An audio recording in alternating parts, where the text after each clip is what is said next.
The morning of Elijah Page's execution started off quiet with relatively few demonstrators, but as the day progressed, the masses arrived.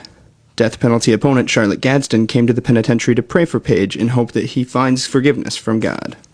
I'm out here because I'm fighting for his rights. I'm out here because I believe instead of everybody out here arguing that he should die, I think that we should be out here praying for his soul, that when he take his last breath, God is going to save him and forgive him for what he did. That's what we out here for.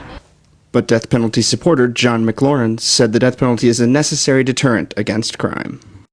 I've heard all the arguments, but I guarantee you the one you can't argue against is the fact that perpetrators of capital crimes that are put to death will never do it again.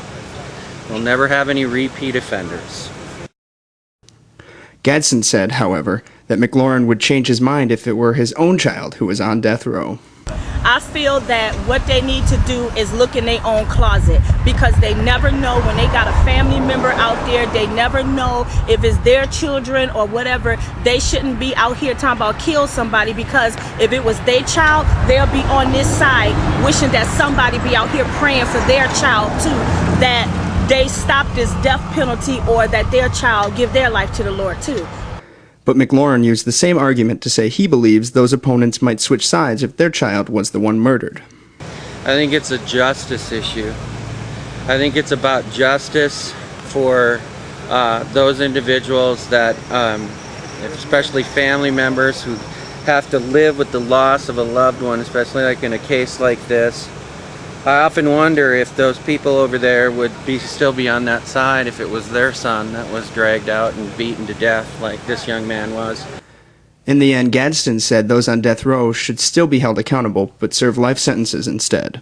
I believe that he needs life in prison versus being dead, because being dead is not going to solve anything, because the family of that victim, they still going to have problems. They still can't rest at night. They still going to be angry at him. So killing him is not the suggestion. I think he needs to be behind bars and let him think about what he did versus killing him, because that's the easy way out.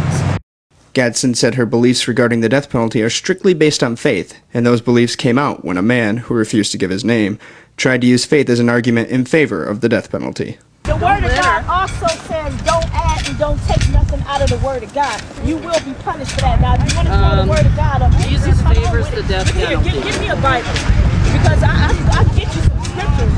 I rebuke that Satan right now, because I say a prayer that'll change your life. Don't get me started, because I'm against this. We should be praying for that man's soul over there, that he gets saved, instead of out here talking about kill him. The Lord said, "Thou shalt not kill." We do not have a right to take somebody else's life, and he didn't have a right to. His punishment should be life in prison and not killing him. Don't get me started. Department of Corrections officials moved the unnamed demonstrator back to the capital punishment supporter designated area, but that didn't stop the arguments. When you read the Bible, come back over and tell us what it actually said. By sunset, the demonstrators calmed down, and the sound of prayers and music filled the air.